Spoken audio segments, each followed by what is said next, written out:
గతంలో హెబ్రీ పత్రికను మనం ధ్యానం చేస్తూ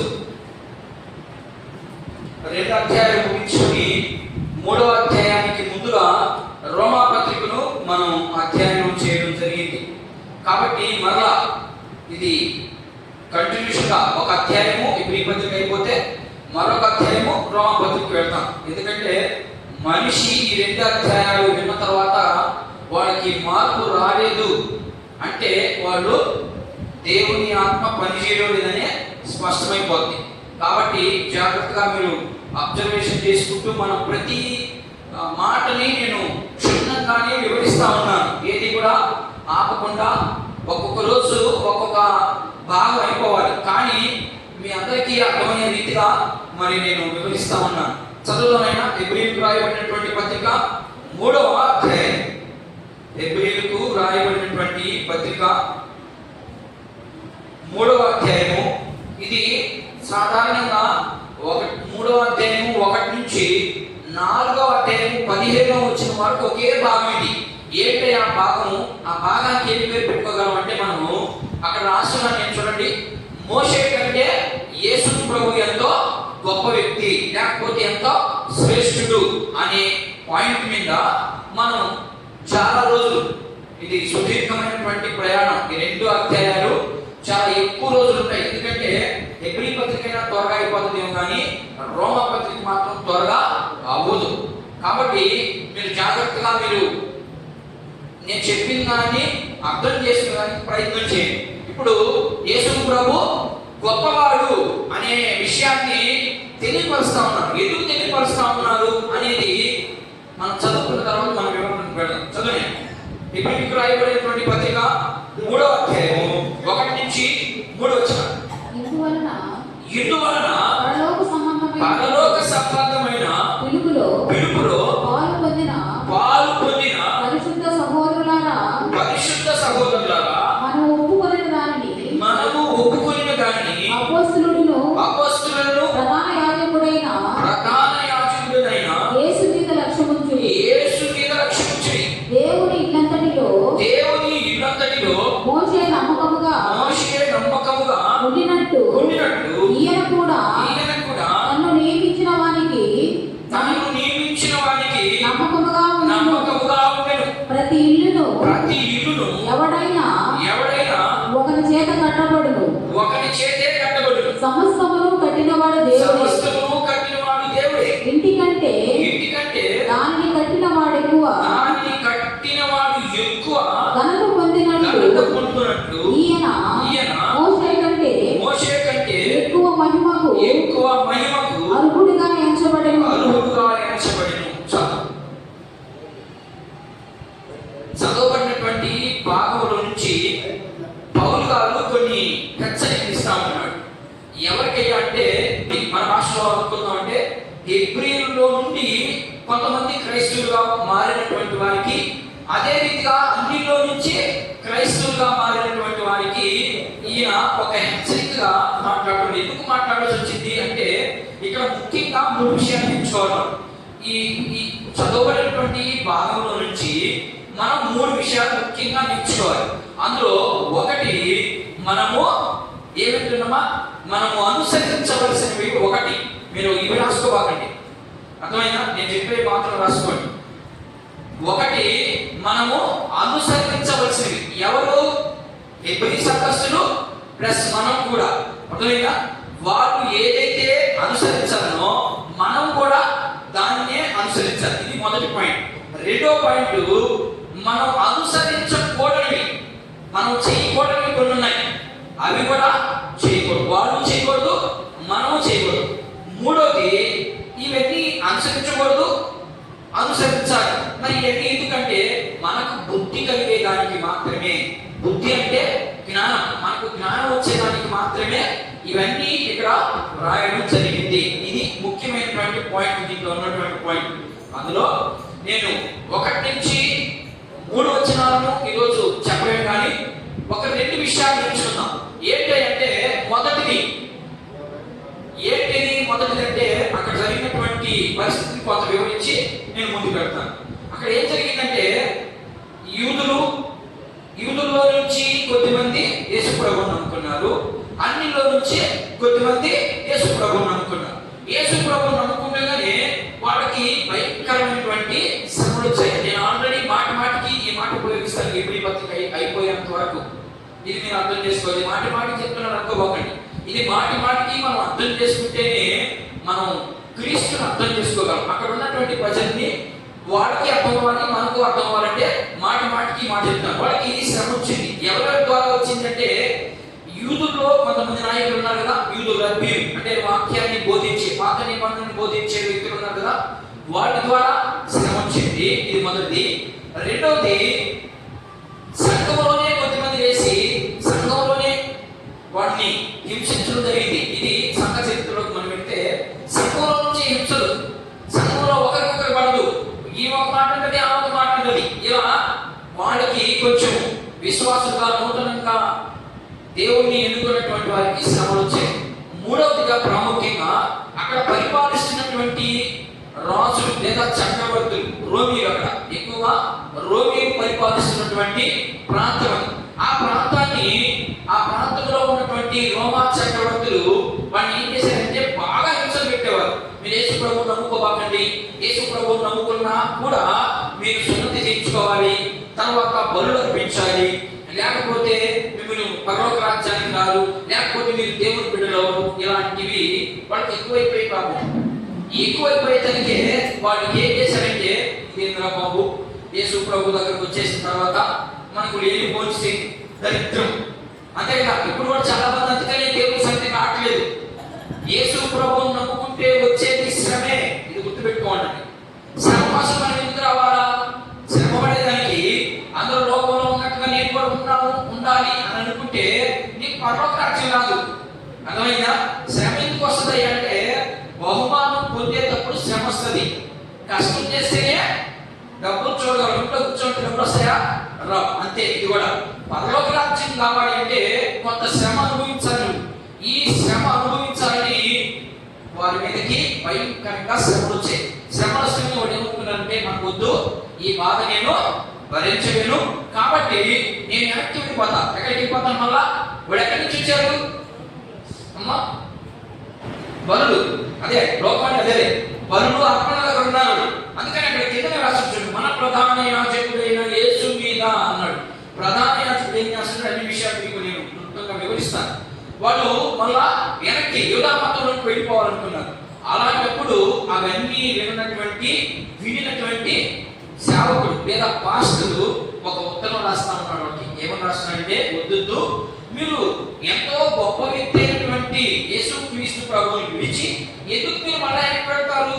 బలుల ద్వారా, అర్పణల ద్వారా మీకు శాశ్వతమైనటువంటి పాప క్షమాపణ రాదు, శాశ్వతంగా మీరు జీవించడానికి అవకాశాలు ఉండవు. యేసుక్రీస్తు మీద మీరు మనసుగా పెడితే, యేసుక్రీస్తు ప్రభు మీద మీరు కానీ విశ్వాసం ఉంచితే మీకు ఏమొస్తుంది? నిత్య రాజ్యం వస్తుంది. మీరు నిరంతరము బ్రతుకుంటారు. ఆయనలో మాత్రమే ఈ శ్రేష్టత ఉంటుంది, ఇక ఎవరి దగ్గర ఉండదు అనే విషయాన్ని వాళ్ళకి తెలియపరిచేదానికి కొన్ని విషయాలు చూపిస్తా ఉన్నాడు. మనం కూడా నేర్చుకోవాలి. కాబట్టి మనం కూడా ఈ లోకంలో శ్రమ, కష్టము, కన్నీళ్ళు ఇవన్నీ వచ్చినప్పుడు మనం ఎవరి మీద ఆధారపడాలి? యేసుక్రీస్తు ప్రభు మీద ఆధారపడితే శ్రమగానే ఉంటుంది, మనం ముందుకి వెళ్తానే ఉంటాం. వెనక్కి రానిగా. అర్థమైందా? అనే భావన మనకు అర్థం కావాలని ఇక్కడ ఒక 4 విషయాలు ఉన్నాయి. ఆ చదవబడినటువంటి భాగంలో 4 విషయాలు ఉన్నాయి. చూసారా ఏమేమి విషయాలు ఉన్నాయమ్మా? చూడైనా మొదట 2 పిలుపులు కనబడతా ఉన్నాయి. చూడండి, మొదటి వచ్చిన చదువునైనా మీకు అక్కడ ఉన్నాయో లేవో చూపిస్తాను. ఇందువలన పరలోక సంబంధమైన పిలుపులో పాలు పొందిన పరిశుద్ధ సహోదరులారా, మనం ఒప్పుకున్న దానిని ఏం కనబడింది అక్కడ? మనము మొదటి నుంచి ఇందువలన పరలోక సంబంధమైన పిలుపులో కనబడ్డదా? ఇక్కడే రాశాను నేను. చూడండి, మీరు వాక్యాన్ని చెప్పేటప్పుడు ఎప్పుడైనా కూడా ఎవరైనా కూడా, నేను కానీ ఇంకొకరు కానీ తీసుకున్నటువంటి భాగంలో ఒకటి చెప్పేది ఉందా లేదా అనేది మనము అబ్జర్వేషన్ చేయాలి. అప్పుడే మనకు వాక్యము శ్రేష్టంగా అర్థమవుతుంది, లేకపోతే అర్థం కాదు. తీసుకున్న భాగంలో ఏం కనబడుతుంది? మొదటిగా పిలుపు కనబడుతుంది. ఏ పిలుపు అంటే, ఇక్కడ అర్థమైందా? ఇక్కడ అక్కడ నేను అక్కడే రాశాను చూడండి. ఇక్కడ రెండు రకాల పిలుపులు ఉన్నాయి. యూదుల్ని ఒక పిలుపుతో పిలిచాడు, మనవాడిని ఒక మనవాడిని ఒక పిలుపుతో పిలిచాడు. యూదుల పిలుపు గురించి నేను ముందుగా మీకు వివరిస్తాను. అర్థమవుతుందని చెప్పేది అర్థం కావట్లేదు. యూదులకి ఒక పిలుపు ఉంది, అది భూసంబంధమైనటువంటి పిలుపు. అర్థమైందా?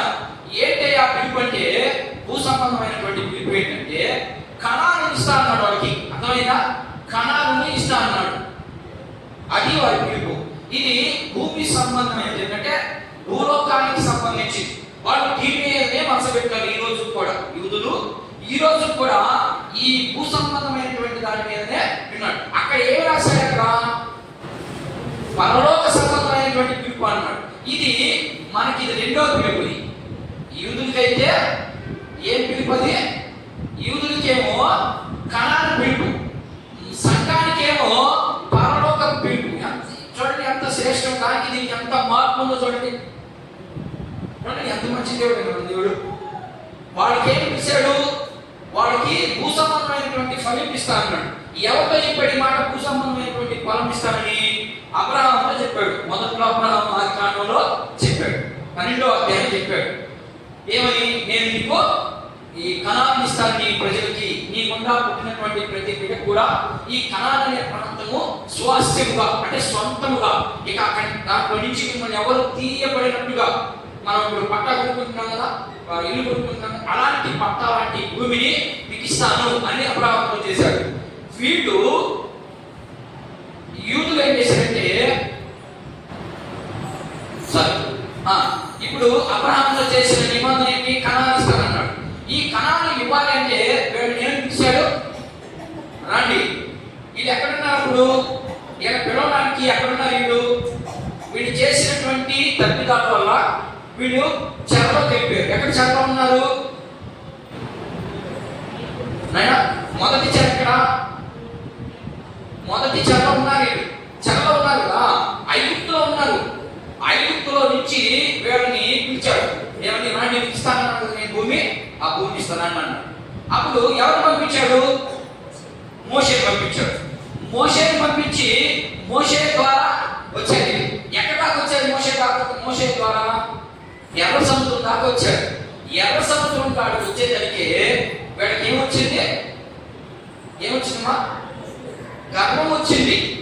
గర్వం వచ్చి మోషేని మోషేని పిలిచినప్పుడు మీకు అన్ని విషయాలు తెలుసు. నువ్వెవరికయ్యా అని అడుగుతాడు. నిర్మాకాండం 3వ అధ్యాయం.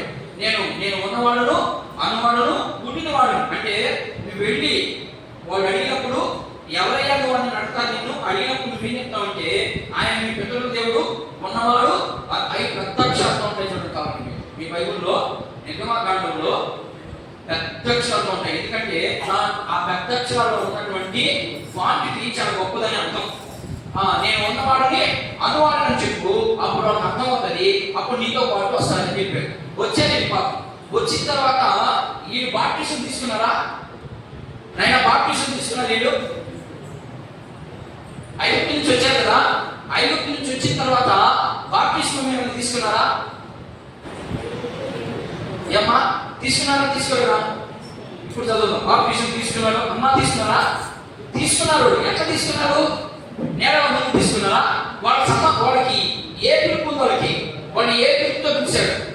భూ సంబంధమైనటువంటి పిలుపుతో పిలిచాడు. మరి నన్ను పరలోక సంబంధమైన పిలిచాడు. పరలోక సంబంధమైన పిలుపులోకి మనం నిలబడాలంటే మనం నేలలో బాప్టిజం తీసుకోవాలి. వాళ్ళు సముద్రంలో లేదా మేఘము కింద బాప్టిజం తీసుకున్నారని కొరింథీ పత్రికలో మనకు కనబడుతుంది. 1వ అధ్యాయం కొరింథీ పత్రిక మొదటి పుస్తకంలో కనబడుతుంది మనకి. చూడండి ఒకసారి మాట చూద్దాం. వాడు ఎలా తీసుకున్నారు బాప్టిజం? కొరింథీయులకు రాసినటువంటి పత్రిక 10వ అధ్యాయం 1 నుంచి 7 వచనాలు. సహోదరులారా, ఈ సంగతి మీకు తెలియకుండా నాకు ఇష్టం లేదు. అదేమనగా మన పితరులందరూ ఏంటంటమ్మా? మేఘము కింద చదవండి. వారందరూ సముద్రంలో నడిచిపోయి అంతటా మోషేను బట్టి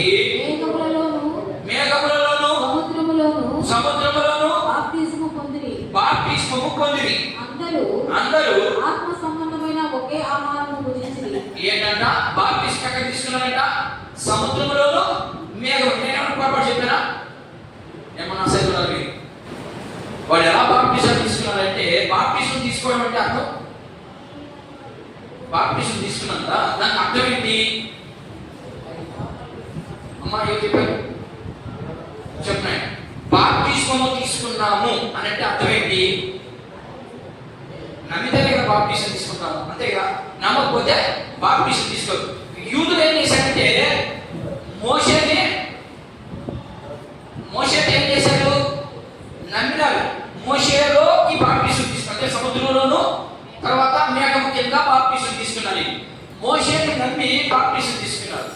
నమ్మారు కానీ ఎర్ర సముద్రం దగ్గరకు వచ్చేసరికి ఏమైపోయారంటే మోషే మీద సొనగడము కొనగడము మొదలుపెట్టిన తర్వాత ఇక వాళ్ళు నమ్మారు, ఆయన్ని నమ్మకపోవడం వల్ల దేవుడు యూదుల్ని చాలా ఇబ్బందులు పెట్టాడు. మనకు కూడా అంతే. నమ్ముకున్న తర్వాత దేవునిలో మనం ఫలించకపోతే, దేవునిలో మనం ఎదగకపోతే, దేవునితో మనకు సత్సంబంధాలు లేకపోతే, దేవుని పనిని నిర్లక్ష్యం చేస్తే, దేవుని సంఘాన్ని పాడు చేస్తే, చాలా విషయాలు చెప్తున్నాం, జాగ్రత్తగా వినండి. దేవుని సంఘాన్ని పాడు చేయడం అంటే అర్థం ఏంటి ఏమా? ప్రసంగి గ్రంథంలో సొలొమోను భక్తుడు మాట్లాడతాడు. 5వ అధ్యాయం 12వ వచనం ఏమంటాడంటే, నీవు దేవుని మందిరానికి వెళ్ళేటప్పుడు నీ ప్రవర్తన చాలా జాగ్రత్తగా ఉండాలి.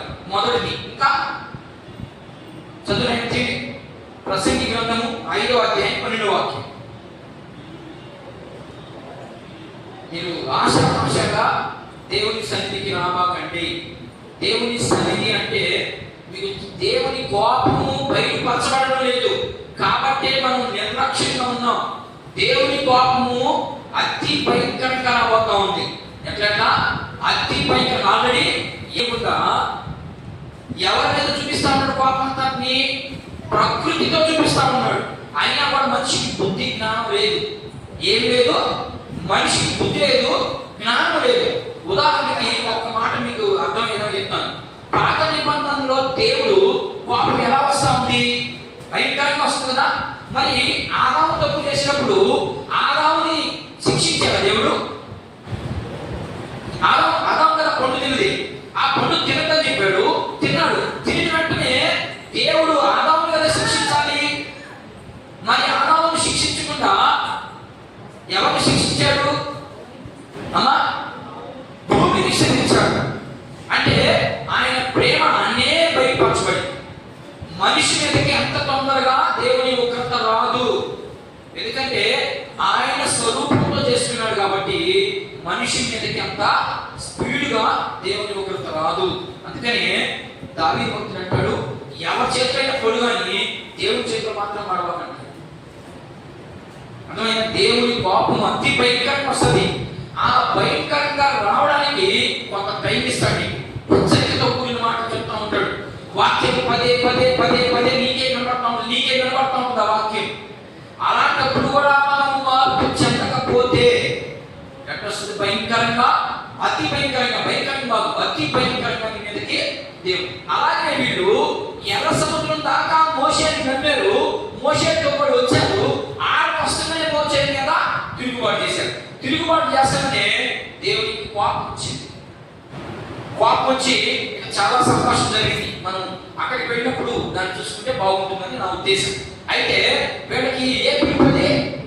భూ సంబంధమైనటువంటి పిలుపు ఇచ్చాడు వాళ్ళకి. భూ సంబంధమైనటువంటి పిలుపు ఇచ్చాడు. వాళ్ళకి ఇవ్వలేదు. కణాలకి ఎవరైతే ఐగుప్తు నుంచి బయలుదేరారో వాళ్ళలో ఇద్దరు మాత్రమే మిగల్చబడ్డారు. వాళ్ళందరూ చంపేశాడు దేవుడు.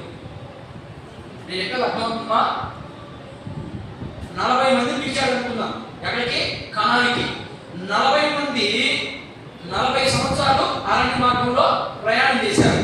4 రోజుల ప్రయాణాన్ని 40 రోజులు తిప్పాడు దేవుడు. ఎందుకంటే వీళ్ళ అవిధేయత వల్ల మాటి మాటికి మోషేని తిరగబడతా ఉంటారు. మాటి మాటికి మోషేని ఆహారాన్ని వాళ్ళు ఇష్టం వచ్చినట్టుగా బుద్ధిస్తా ఉన్నారు. అందుకని దేవుడు కోపం వచ్చి వాళ్ళని ఏం చేశాడు? అరణ్యంలో 40 సంవత్సరాలు తిప్పాడు. తిప్పాడు పని, కష్టపడ్డాడు, యజ్ఞో తిప్పాడు, డబ్బు చేశాడు, తిప్పాడు. కానీ పరలోక రాజ్యాన్ని లేదా కణాన్ని వాడికి స్వాస్థ్యం ఇస్తానన్నటువంటి భూభాగాన్ని ఇచ్చాడా? ఇవ్వలేదు. అందరిని చంపేశాడు ఆ కాలుష్యం. సంఖ్యాకాండము 20వ అధ్యాయం నుంచి మనం చదువుకుంటూ పోతే ఒక్కొక్క బతుకు అక్కడ ఉంది. ఎట్లా చంపేశాడు దేవుడు?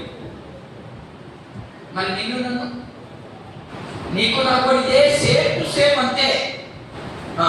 మనం నూతన సంవత్సరం ఏం చెప్తామా? ఏం చెప్తాం చెప్పండి అయినా? నూతన సంవత్సరం ఏం చెప్తాం? హ్యాపీ న్యూ ఇయర్ అని చెప్తాం. అలాంటప్పుడు ఎదుటి మనిషి ఏం చెప్తాడు? సేమ్ టు సేమ్ అంతే. ఇక్కడ ఏదైతే ఉందో దేవుని ప్రజల విషయంలో ఏదైతే జరిగిందో మన విషయం కూడా సేమ్ టు సేమ్. కానీ వాళ్ళకి అవకాశం ఇవ్వలేదు, మనకు అవకాశాన్ని ఇస్తా ఉంటాడు. రోజు రోజు పొడిగిస్తానే ఉంటాడు. లేకపోతే దేవుడు ఇప్పుడు రావాలి, ఎందుకు లేట్ చేస్తా ఉన్నాడంటే నా పిల్లలు ఇంకా మాట్లాడేమో అనే అవకాశం ఇస్తా ఉన్నాడు. కానీ మనం మార్పు కలిగే స్టేజ్లో లేవు. వీళ్ళలాగా వీళ్ళకి శ్రమ వచ్చింది, కష్టం వచ్చింది, వెనక్కి చేశారు తప్పన. వెనక్కి తిరగాలనుకుంటా ఉన్నారు. తిరగాలనుకునే పక్షంలో ఏం చెప్పాడు? మీరు వెళ్ళొద్దు, మీరు బలుల దగ్గరికి, అర్పణ దగ్గరికి లేదా మోషే దగ్గరికి వెళ్ళాలనుకుంటున్నారు. మోషే ఏం చేస్తాడు? ప్రధాన యాజకుడు మాత్రమే నీవు ఎత్తుకోబోయినటువంటి బలిని మాత్రమే ఆయన అర్పిస్తాడు. పాపాన్ని నీ నుండి దూరం చేయలేడు. అలా పాపాన్ని దూరం చేయాలి అంటే యేసుక్రీస్తు మీదనే మనసు పెట్టాలి. నీకెవరి మీద మనసు పెట్టినా నీకేం రాదు, పాప క్షమాపణ రాదు. ఇది మొదటి పిలుపు. మొదటి పిలుపు అంటే వాళ్ళకి కణాను ఇస్తానన్నాడు. కణానులో వారిని ఎంచలేదు. కణానికి ఇద్దరు మాత్రమే చెప్పిపోయారు. ఎవరెవరు?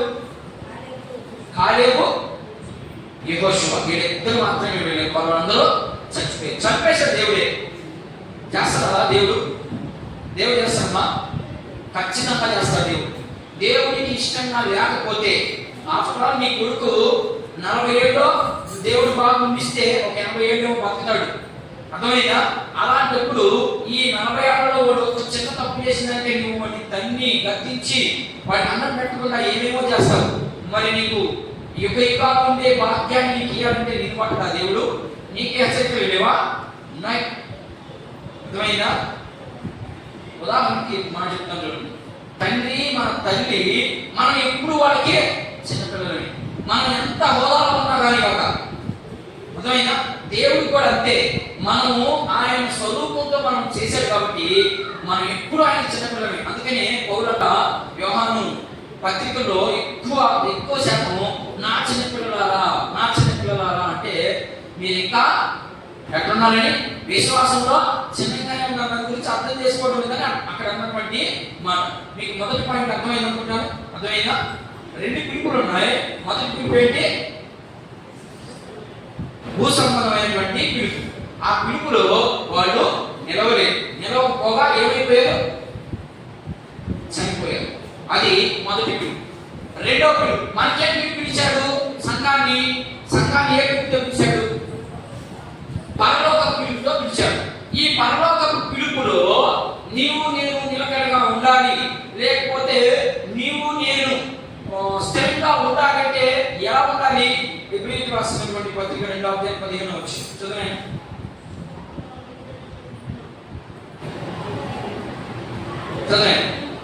ఎబ్రీయులకు రాయబడినటువంటి పత్రిక మనం ఎలా ఉండాలి అక్కడ రాయబడి 15 2వ అధ్యాయం 15 వచ్చి. కాబట్టి రక్త మాంసములు కలవాలైనందున ఆ ప్రకారమే మరణము యొక్క బలము గల వారిని అనగా అపవాదిని మరణము ద్వారా నశింపచేయుటకును జీవిత కాలమంతయు మరణ భయము చేత దాస్యమునకు లోబడిన వారిని విడిపించుటకును ఆయనతో కూడా రక్త మాంసములలో వారి వాడాయను. ఏమయ్యాడు ఆయన? మనం మరణ భయము చేత ఎలా ఉన్నాం? దాస్యంలో ఉన్నాం. ఇప్పుడు దాంట్లో నుంచి బయటికి తీసుకొచ్చేదానికి ఆయన ఏమై వచ్చాడు? నీవలే నావలే రక్త మాంసములతో ఈ భూమి మీదకి వచ్చాడు. వచ్చినటువంటి ఆయన మీద నువ్వు ఎలా ఉండాలి? ఎలా ఉండాలమ్మా? ప్రేమ కలిగి ఉండాలి. ఉంది అసలు మన ప్రేమ? మనం ప్రేమ అంటే అసలు అర్థం తెలిస్తే కదా. ప్రేమ కలిగి జీవించాలి. ఎదుటి వ్యక్తిని మనం ఏం చేయాలా? ప్రేమించాలి. యేసుక్రీస్తు ప్రభు చూపించినటువంటి దాంట్లో కనీసం 25% మనం చూపించాలి. అలా లేదు అంటే మనం మామూలుగా వీళ్ళలాగా ఉన్నాం. ఎవరిలాగా?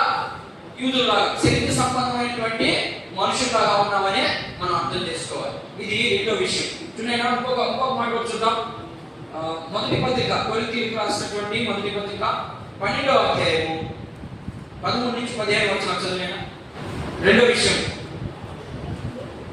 రెండవ పిలుపు గురించి మనం మాట్లాడుకుంటా ఉన్నాం. పిలుపులు 2 రకాలు.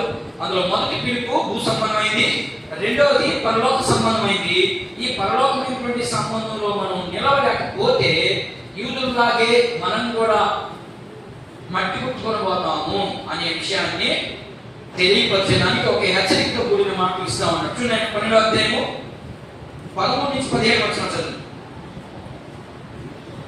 ఎలాగనగా యూదులమైనను గ్రీకు దేశస్థులమైనను దాసులమైనను స్వతంత్రులమైనను మనమందరము ఒక్క శరీరములోనికి ఒక్క ఆత్మయందే బాప్తిస్మము పొందితిమి. మనమందరము ఒక ఆత్మను పానము చేసిన వారమైతిమి. ఏంటంటే ఒకే ఆత్మను పానం అంటే ఇప్పుడు మనం తాగుతాం కదా, దాన్నే పానం అంటాం.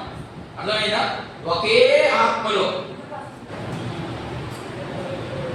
అనే విషయాన్ని మనకు తెలియపరుస్తా ఉన్నాడు. ఇప్పుడు నీవు యూదులాగా లోకంలో ఉన్నావా, లేకపోతే క్రీస్తు బిడ్డలాగా, లేకపోతే క్రీస్తులో వారి లాగా మనం ఎలా ఉన్నాం? సంఘంలో ఉన్నావా, లేకపోతే లోకంలో ఉన్నావా? మనం కూడా భూ సంబంధమైన దాని మీద ఆశ పెట్టుకున్నావా, పర సంబంధమైనటువంటి దాని మీద ఆశ పెట్టుకున్నా అనే విషయాలు మనం అర్థం చేసుకుంటూ ముందుకు వెళ్ళాలి. మొదటి భాగం అయిపోయింది. ఏమైపోయింది మీకు అర్థమైంది అనుకుంటాను. ఏమైందమ్మా? 2 విషయాలు ఉన్నాయి ఇక్కడ.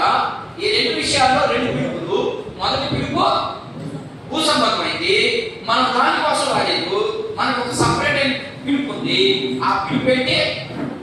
పరలోక సంబంధమైనటువంటి పిలుపు. ఆ పరలోక సంబంధమైనటువంటి పిలుపులో నిలబడాలి అంటే నువ్వు ఖచ్చితంగా మార్పు చెందాలి.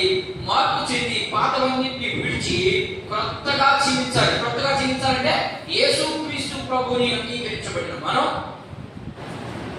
నూతనంగా మార్పు చెంది మనలో ఉన్నటువంటి అలవాట్లు, మనలో ఉన్నటువంటి మాట తీరు, మనలో ఉన్నటువంటి ఆవేశము అన్ని తీసి పక్కన పెట్టి యేసుక్రీస్తు ప్రభువులాగా మనం కానీ జీవించగలిగితే మనం ధన్యులమే. లేకపోతే మనకు పరలోకంలో ఛాన్స్ ఉండదు అనే విషయాన్ని వీళ్ళకి హెచ్చరికతో 2 పిలుపుల గురించి వివరించాడు.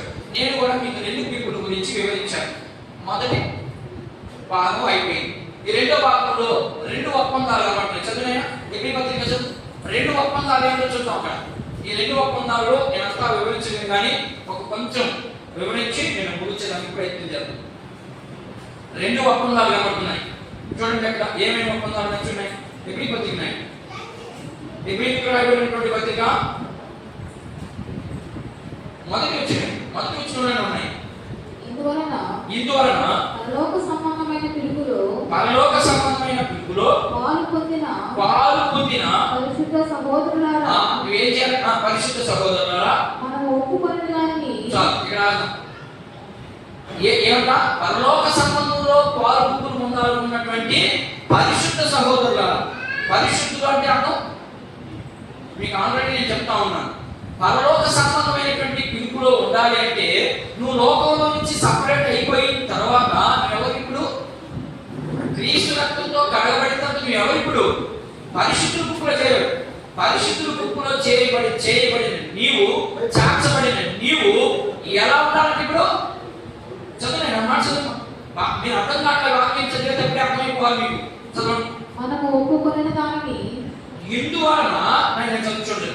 ఇందువలన పరలోక సంబంధమైన పిలుపులో పాలు పొందిన పరిశుద్ధ సహోదరులారా, మీరందరూ ఇప్పుడు బాప్తిస్మం తీసుకున్న వారందరూ అందరూ లేదా క్రీస్తుని విశ్వసించిన ప్రతి ఒక్కరు కూడా ఎవరి సంబంధులు? పరలోక సంబంధులు. ఆ పరలోక సంబంధుల్ని అక్క, తమ్ముడు, చెల్లి, ఇంకొక ఆమె ఇప్పుడు లేవు మనకి. మనమందరము సమానమే. అందరినీ సమానమైనప్పుడు ఏమవుతాం? మనము సహోదరులే అవుతాం. ఎక్కడైతే సహోదరుడు, కానీ అక్కడ సహోదరి ఉండదు. అక్కడ స్త్రీ పురుష భేదాలు ఉన్నాం. అక్కడ అందరూ సహోదరులు. కానీ ఇక్కడ ఏం మాట్లాడుతున్నాడంట? సహోదరులారా, మనము ఒప్పుకున్న దానిని ఏం ఒప్పుకున్నావు ఇప్పుడు దాకా? యేసుక్రీస్తు ప్రభు దగ్గరికి వచ్చి ఆయన రక్తంతో, ఆయన శరీరంతో విమోచించబడిన మనం ఒప్పుకోడు ఎలా ఉండాలనిపించుండే ఒకసారి. ఏంటి ఆ ఒప్పుకోవచ్చు? పరిశుద్ధ సహోదరులారా, మనము ఒప్పుకొనిన దానిని అపోస్తలుడును ప్రధాన యాజకుడునైన యేసు మీద లక్ష్యముంచుడి. ఇక్కడ రెండు విషయాలు చెప్తున్నాడు. ఏమని చెప్తున్నాడంటే అపోస్తలుడు, రెండోమా ప్రధాన యాజకుడు. ఎవరు ప్రధాన యాజకుడు? ఇప్పుడు పొరబెట్టింది కొంచెం. ప్రధాన యాజకుడు ఇప్పుడే చెప్పాడు. ఏం చెప్పాడు? మనం చదివేటప్పుడు అందుకని పదే చదవాలి మీ వాక్యాన్ని. ఒకసారి చదువుకుంటే ఏం అర్థం కాదు. చదువు. పరిశుద్ధ సహోదరులారా, మనము ఒప్పుకునే దానిని అపోస్తలుడును అనంటే అపోస్తలుడు తర్వాత వెంటనే ఏం రాశాడ? ప్రధాన యాజకుడు. ఎవరు? అపోస్తలుడు ఎవరు? ఏమైనా అర్థమవుతుందా మీ వాక్యం? అపోస్తలుడు అంటే యేసుప్రభువే అపోస్తలుడు. ఎందుకని అపోస్తలుడు అంటే అర్థం? అపోస్తలుడు అంటే అర్థం ఏమ్మా? మీకు తెలీదా? అపోస్తలుడు ఆయన పంపబడిన వ్యక్తి. అర్థమైందా? అపోస్తలుడు అంటే పంపబడిన వ్యక్తి. మరి యేసుక్రీస్తు ప్రభు పంపబడ్డా లేకపోతే ఇంకెక్కడన్నా వచ్చాడు? ఆయన పంపబడ్డాడు కదా. యేసు ప్రభుని తండ్రి దేవుడు భూమి మీద పంపించాడు, అంతే కదా. యోహాను సువార్త 17వ అధ్యాయంలో మనకి ఇదంతా అర్థమైనా. ఆయన పంపించబడ్డాడు. లూకాసు వార్త 19వ అధ్యాయంలో కనబడుతుంది ఇదే మాట. నేను నశించినటువంటి ఇశ్రాయేలును వెతికి రక్షించడానికి వచ్చానంటే పంపించాడని అర్థం. అర్థమైనా? అపోస్తలుడు అంటే అర్థం పంపబడిన వారు. ఇప్పుడు యేసుక్రీస్తు పంపబడ్డాడు. అదే రీతిగా ప్రధాన యాజకుడు కూడా. ప్రధాన యాజకుడు ఎవరు? మోషే కూడా పంపబడ్డా? లేకపోతే ఆయనే వచ్చాడు నేను నా బిడ్డను రక్షించుకోవాలని? రాలేదు కదా. ఎక్కడున్నాడు ఈయన? మోషే ఎక్కడున్నాడు? మోషే పిలిచాడమ్మా. ఏది నా సై ఏం మహారాజు వస్తున్నాడు? మోషే ఎక్కడున్నాడు? మోషే ఐగుప్తులో ఉన్నాడా? అయ్యా నేను అడిగేది మోషే ఎక్కడున్నాడు? ఇశ్రాయేలీయులు లేకపోతే హెబ్రీయులు ఐగుప్తులో చెరలో ఉన్నారు. చెరలో ఉన్నప్పుడు మోషే ఎక్కడున్నాడు?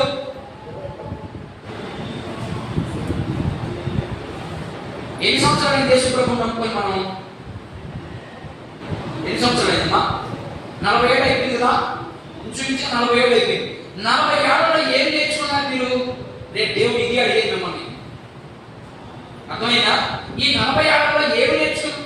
మోషే ఎక్కడున్నాడో కూడా మనకు తెలియకపోతే మనం ఎందుకు శిక్ష రావడం? లోకంలో ఉన్న వాళ్ళకి మనకి అందుకని ఇక్కడ క్లారిటీగా మాట్లాడుతూ ఉన్నాడు దేవుడు. మీరు భూ సంబంధమైన వాటి మీద మీరు మనసు పెట్టకండి. అవి తండ్రి వల్ల వచ్చినవి కావు. మీరు పర సంబంధమైన దాని మీద మనసు పెట్టింది అవి తండ్రి వల్ల పుట్టినవి అన్నాడు. మనం దేని మీద మనసు పెట్టినామని దీన్ని బట్టి మనకు అర్థమవుతుంది. మోషే ఎక్కడున్నాడో కూడా మనకు తెలియదు అంటే మోషే ఏం చేశాడమ్మా? మోషే అసలు పుట్టినప్పుడు ఎక్కడున్నాడు? పని పెరిగింది ఆయన. ఏంటి మీరు పేరు పేరు ఎక్కువ పేత మోషే తల్లి పేరు ఒకే పేరుతో ఒకే పోతుంది ఏదో పేరు మొత్తానికి. ఆమె కన్నదాయి. కన్న తర్వాత ఆల్రెడీ ఫరో ఏం చెప్పుకున్నాడు? ఐగుప్తులో మొదపెట్టే ఉండకూడదు. ఎందుకని? వాళ్ళు బలశూన్యులు, వాళ్ళు చాలా ఎత్తు కలిగినటువంటి మనుషులు. వాళ్ళు రోజు మనం పోతే మనం చంపేస్తారు. అందుకని మొదపెట్టాయి అర్థం చంపేమన్నాడు. అర్థమైందా? ఆ ఆకు బయలుదేరిన తర్వాత చాలా మంది చంపేశారు ఆ రోజుల్లో. కానీ మోషే తల్లి జాగ్రత్తగా పెంచింది ఆయన. పెంచి 6 నెలలు, నాకు తెలిసి 6 సరిగా నాకు చదవలేదు, దాన్ని గుర్తు రావట్లేదు. 3 నెలలు 6 నెలలు పెంచింది. అప్పటికి దాచిపెట్టి పెంచింది. పెంచిన తర్వాత ఇక కుదరలేదు. ఇది వస్తా ఉన్నారు, ఇల్లు ఎత్తుతా ఉన్నారు. ఈమె ఏం చేసిందంటే ఒక జంపు పెట్టి చుట్టి ఆ జంపు పుట్టిలో పెట్టేసి ఆ నదిలో వదిలేసింది. ఆ నదిలో కొట్టుకుంటూ వెళ్ళింది. కొట్టుకుంటూ పోయేటప్పటికి ఈ ఐగుప్తి రాజు అయినటువంటి రాజకుమార్తె అక్కడ స్నానం చేస్తా ఉంది. జలకాలకు వచ్చిందని వస్త్రం పెడుతుంది. అయ్యి పెడుతుంది అని చెప్పి చూస్తా ఉన్నావు తల్లి. కావాలని విడిచిపెట్టిందని తీసుకున్నాడు. నేను అంటున్నాడంట, వాళ్ళు చాలా సుందరమైన, చాలా అందంగా ఉన్నాడంట బిడ్డ. అయితే ఆ బిడ్డను తీసుకుపోయి ఆమె పెంచుకుంది. ఎవరు పెంచుకుంది? ఐగుప్తి రాణి. పెంచుకున్న తర్వాత ఆయన పెరిగి పెద్దోడైపోయాడు. పెరిగి పెద్దోడైన తర్వాత మీకు అదే రీతిగా వీడు హెబ్రీయుడు. ఎవరు? మోషే హెబ్రీయుడు. ఈ హెబ్రీయుడు వాడి బ్లడ్ లో ఉన్నటువంటి పవర్ వాడి పాకపోయేదరికే ఇతను కొట్టుకుంటున్నారు అక్కడ. ఎవరు? హెబ్రీయుడు, ఐగుప్తీయుడు. 2వ అధ్యాయం ఉంటుంది. ఇది కొట్టుకుంటున్నప్పుడు వీడు చూశాడు. ఎవరు? మోషే చూశాడు. మోషే చూసి నాకు సంబంధించినటువంటి వ్యక్తిని, మనోణ్ణి, అర్థమైనా మనోణ్ణి కొట్టాడు కాబట్టి పోయి రేపేశాడు. అవునండి, ఎవరిని? ఐగుప్తుని చంపేశాడు. చంపేసి ఆ ఇసుకలో పూసిపెట్టేశాడు. ఇసుకలో పూసిపెట్టేసి ఇక ఫరో రాజుకి తెలిస్తే ఇక నన్ను చంపేస్తాడని పరారైపోయాడు. ఎక్కడికి పరారయ్యాడు అమ్మా? ఆడున్నాడు ఆయన. చంపేసి వెళ్ళిపోయాడు. ఎక్కడికి వెళ్ళిపోయాడు? తన మామైన ఇత్రో. ఆయన ఇత్రో ఎక్కడున్నాడు? మిథ్యాను దేశంలో ఉన్నాడు. మిథ్యాను దేశంలో ఉంటే ఆ మిథ్యాను ప్రాంతానికి వెళ్ళిపోయాడు. ఎవరు? మోషే. మిథ్యాను ప్రాంతంలో తన మామైనటువంటి ఇత్రో అనే ఒక యాజకుడు దగ్గర ఈయన గొర్రెలు మేపుతా ఉన్నాడు. ఈయన గొర్రెలు దొరికి వెళ్ళిపోయాడు. ఎక్కడికి వెళ్ళాడు? ఇప్పుడు దీన్ని నిర్గమకాండము 2వ అధ్యాయం. మీరు నా సాయి ఎన్ని మహావేశ్వరులు వస్తూ ఉన్నారు. ఏంటో పాపం, ఏం చెప్పారో ఏం విన్నారో మీరు నాకైతే అర్థం కావట్లేదు. చూడండి 3వ అధ్యాయం. అయినా నిర్గమకాండము 3వ అధ్యాయం. మోషే మిథ్యాను యాజకుడైన ఇత్రోను తన మామ మంద మేపుచు ఆ మందను అరణ్యములో ఏలేపు అనే కొండ దగ్గరికి ఆ ప్రాంతానికి వచ్చాడు. వచ్చిన తర్వాత ఇప్పుడు పిలిచాడు. ఎవరు? దేవుడు. మోషే, మోషే రా, నా ప్రజలు వాళ్ళ బాధలు, వాళ్ళ శ్రమలు, వాళ్ళ కష్టాన్ని చూడలేకున్నాను, నువ్వు వెళ్ళిపోయి వారిని విడిపించుకోరా అన్నాడు. ఓకేనా? అది ఇక్కడ ఒప్పుకోరు. ఏం ఒప్పుకోరు? ఇది ఒప్పుకున్నాడు కదా, నేను వెళ్తానన్నాడు. ఉన్నాడా? మోషే ఉన్నాడు కదా. ఎన్ని శ్రమలు వచ్చాయి? అపోస్తులుడు. మొదటి విషయాన్ని నేను వివరిస్తా ఉన్నా. అపోస్తులుడు అంటే అర్థము అవి 2 పదాలు. అర్థమైనా? అపో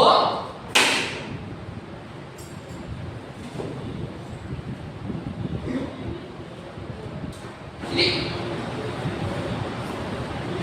అర్థమైనా? ఇక్కడ చూడండి, అపో ఈ పదం చదువుతున్నాయినా? ఈ పదం చదవండి. అపో అనేది ఒక పదము, కామ పెట్టాను ఇక్కడ. ఇది లుట్రోస్ లు. అర్థమైందా? ఇక్కడ ఏమన్నా పెట్టాలంట ఇట్లా లుట్రోస్ అంటే అర్థం ఏంటంటే పంపబడిన వారు అని అర్థం. ఓకేనా? పంపబడ్డాడు. ఎవరు పంపబడ్డాడు? మోషే పంపబడ్డాడు. మోషే మీద నమ్మకం ఉంచి వాడైతే మోషేను వదిలేశాడు. కానీ మోషే మాత్రం దేవుడి మాటకి పంపబడిన వ్యక్తి ఎలా ఉన్నాడు? నమ్మకం ఉన్నాడు. అందుకని ఆయనకి నా ఇల్లు అంతటిలో వస్తుంది. ఇవి ఇక్కడ రాసే చూడండి, నా ఇల్లు. ఆ ఇల్లు గురించి ఏ పాలు చూద్దాం. ఇల్లు అంటే ఏంటి? ఇక్కడ 2 ఇల్లు ఉన్నాయి. ఏంటి ఆ 2 ఇల్లు అనేది కూడా నేను వివరిస్తాను. ఇక్కడ ఏం చేశాడు? పంపబడిన వ్యక్తి పంపబడ్డారు. ఇద్దరు పంపబడ్డారు. యేసు ప్రభువు పంపబడ్డాడు, తర్వాత మోషే కూడా పంపబడ్డాడు. పంపబడి ఇప్పుడు మోషే ఎక్కువ కష్టపడ్డాడా లేకపోతే యేసు ప్రభువు ఎక్కువ కష్టపడ్డాడా? ఏమ్మా? అపోస్తులుడు అంటే నిర్గమకాండం 3వ అధ్యాయం 1వ వచనం చదివారు కదా. ఆయన 6వ వచనం చదువు. 6వ వచనం చదువు. మరియు ఆయన నేను నీ తండ్రి దేవుడను, అబ్రహాము దేవుడను, ఇస్సాకు దేవుడను, యాకోబు దేవుడనని చెప్పగా మోషే తన ముఖమును కప్పుకొని దేవుని వైపు చూడవలెను. మరియు యెహోవా ఇట్లనెను, నేను ఐగుప్తులో ఉన్న నా ప్రజల బాధను నిశ్చయముగా చూచితిని. పనులలో తమను కష్టపెట్టి వారిని బట్టి వారు పెట్టిన మొర వింటిని. వారి దుఃఖములు నాకు తెలిసి ఉన్నాయి. ఐగుప్తులో నా పిల్లలు ఉన్నారు, వాళ్ళ శ్రమంతా నేను చూస్తా ఉన్నాను. నీ శ్రమ చోట ఏమ్మా వాళ్ళ శ్రమ చూశాడు. వాళ్ళకి ఇస్తానటువంటి భూ సంబంధమైనటువంటి పిలుపు కోసమే నేను వాళ్ళ శ్రమను చూశాను అన్నాడు. మరి ఆధ్యాత్మికమైనటువంటి నిత్య రాజ్యానికి మనకు చోటు ఇవ్వబోతున్నటువంటి మనవని చూడ్డా, నీ శ్రమం చూడ్డా, నీ కష్టం చూడ్డా, నీ కడగలు చూడ్డా, నీ బాధలు చూడ్డా, నీ వేదన చూడ్డా, అన్నీ చూస్తా దేవుడు. చూసి నీకు ఇచ్చిన దాన్ని గట్టిగా చేస్తున్నావా లేదా? ఎక్కడి నుంచి మాట్లాడుకుంటూ వస్తున్నాడు? పిలుపు. నిన్ను లోకంలో నుంచి సపరేట్ చేసి పిలిచాడు. పిలిచిన దానికి తగినట్టుగా నీ జీవితం ఉందా? అర్థమవుతుంది చెప్పేది ఆయన. పిలిచాడు కదా, పిలిచిన దానికి తగ్గట్టుగా నీ జీవితం ఉందా? ఒప్పుకున్నావు. ఏమని? బాప్టిజం తీసుకున్నప్పుడు పాస్టర్ గారు మిమ్మల్ని అడుగుతాడు, ఏమని అడిగాడమ్మా? నిన్నేమడిగాడమ్మా? దేవునమ్మా నిన్నేమని అడిగాడు? మీ పాస్టర్ ఏమడిగాడు? 3 విషయాలు అడుగుతాడు. ఏమేమి అడిగాడు? యేసుక్రీస్తు ప్రభు దగ్గరికి వచ్చిన నువ్వు నీ పాత రోత మారిన జీవితాన్ని విడిచిపెడతావా అని అడుగుతాడు. మొదటి మాట విడిచిపెడతాను అని చెప్తాడు. రెండోది, నీవు పాత జీవితాన్ని విడిచి నీ పరలోక సంబంధమైనటువంటి దానికోసం వచ్చావు కాబట్టి, వేదిక పడ్డావు కాబట్టి, మారు మనసు పొంది రోజు ఇంకా నేను గుర్తురాట్లేదా మీకు? రోజు దేవుని రాజ్యానికి సిద్ధపడతామని అడుగుతుంది. ఇది అసలు పాయింట్. సిద్ధపడుతున్నాం మనం. మోషే సిద్ధపడ్డా? సిద్ధపడ్డాడు. కాబట్టి ఆయనే కనానికి చేరలేదు. ఇంచుమించు ఇశ్రాయేలు జనాన్ని ఎంత మందిని తీసుకొచ్చాడు ఆయనే పర్వతే కనానికి పంపించలేదు దేవుడు. అంటే దాని అర్థం 20 లక్షల మందిని ఉదాహరణకి కనాను ఐగుప్తు నుంచి తీసుకొచ్చి కనాను ప్రాంతానికి తీసుకొచ్చేది ఆయన బాధ్యత. ఆయన వెళ్ళాలి కదా, వెళ్ళాలి పడేదా? నాయకుడు కదా, నాయకుడే కదా వెళ్ళాలి ముందు. కానీ నాయకుడినే తీసి పక్కన పెట్టేశాడు. చూస్తావు కానీ దాంట్లో పోవాలన్నాడు. మరి నువ్వు నేను మన పరిస్థితి ఊహించండి ఒకసారి. కన్నుసుకు ఊహించండి.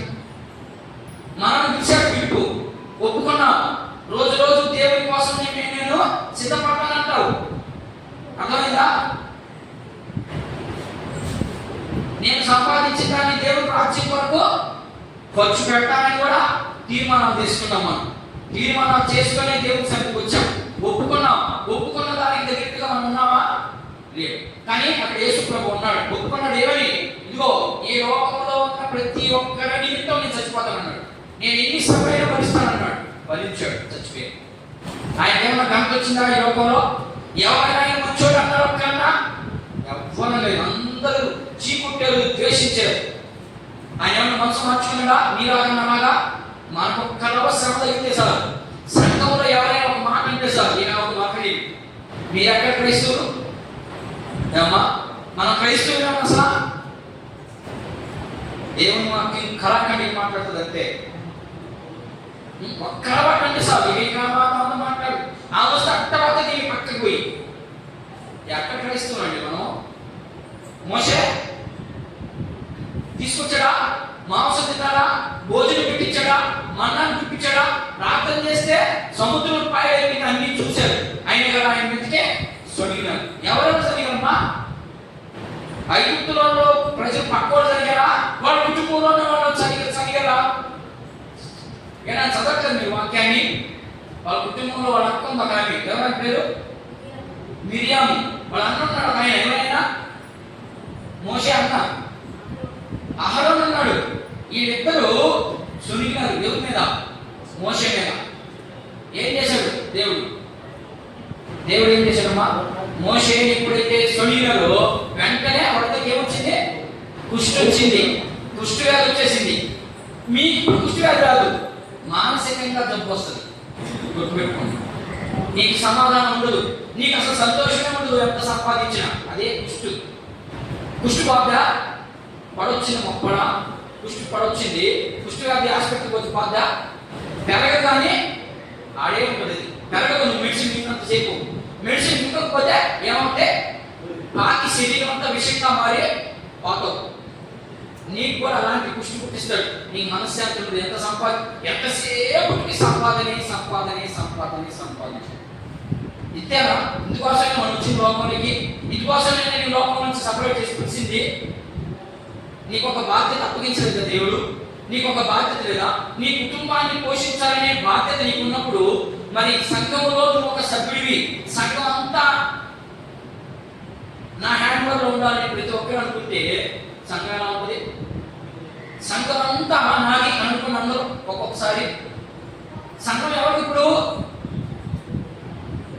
సంఘ పెద్దది పాస్తుంది, ఇంకేంటి లేదు, నాకు సంబంధం లేదు అనే ఉద్దేశం ఉంటే దేవుని రాజ్యం పెరగదు. నువ్వు పిలిచినా నిన్ను పిలిచిన పిలుపుకి అర్థం లేదు, నువ్వు ఒప్పుకున్న ఒప్పుకోలకి అర్థం లేదు. దాన్ని వివరిస్తాను వాడికి. ఇగో ఇశ్రాయేలు అలా యూదులు అలా మీరు ఎందుకు వెళ్తున్నారు? మీకోసం ఆయన మోషే ఏం చేశాడు? ధర్మశాస్త్రాన్ని మాత్రమే తెచ్చాడు, నియమించాడు. దాన్ని ఏమన్నా మీరేమన్నా ఫాలో అయ్యారా?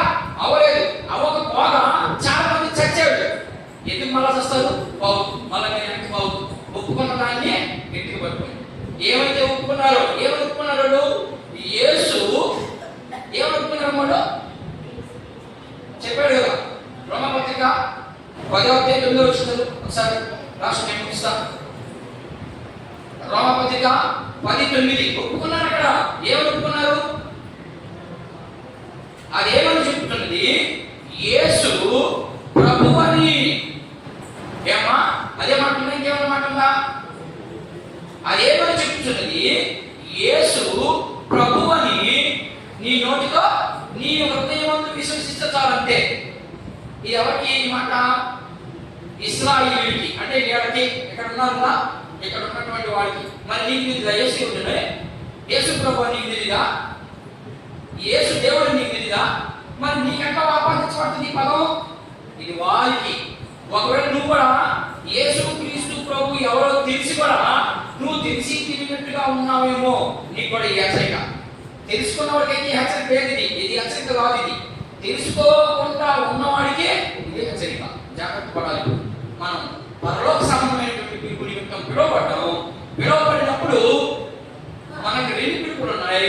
2 పిలుపులు లోకం నుంచి సపరేట్ చేశాడు. సపరేట్ చేయబడిన నీవు ఒప్పుకున్నావు. ఏమని? నేను లోకంలో నుంచి సపరేట్ గా వచ్చేసాను ప్రభువా, నీవు తప్ప నాకు ఇంకెవరు లేరని ఒప్పుకున్నావు.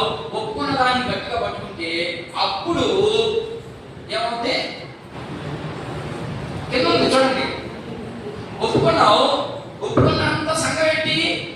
సంఘం ఏంటి? సంఘం ఏంటమ్మా? ఇల్లే కదా. సంఘం అంటే ఇల్లే. ఈ ఇంట్లో మోషే నమ్మకంగా ఉన్నాడు, నువ్వు నమ్మకంగా ఉన్నావా లేదా? పరిశీలన చేసుకుని అందరూ కళ్ళు మూసుకుంటే ప్రార్థన చేసుకుని 2 విషయాలు అర్థమైందా? మొదటిది పిలుపు, 2 పిలుపులు. రెండోది 2 ఒప్పందాలు. ఏంటి ఒప్పందాలు? అపోస్తలుడైన పౌలుని పంపించాడు, అపోస్తలుడైన యేసు ప్రభువు పంపబడ్డాడు, మోషే కూడా పంపబడ్డాడు.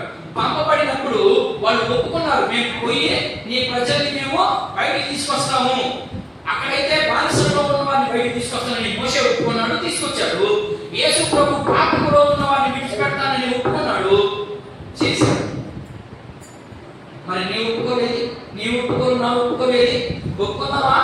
ఇప్పుడు మన మధ్యలో ప్రభు ఆత్మస్వరూపంగా ఉన్నాడు కాబట్టి మనందరం ఒప్పుకునే దానికి ప్రయత్నం చేద్దాం. మన మధ్యలో ప్రభు యొక్క శరీరము, ప్రభు యొక్క రక్తం ఉంది కనుక మనందరం ఒప్పుకొని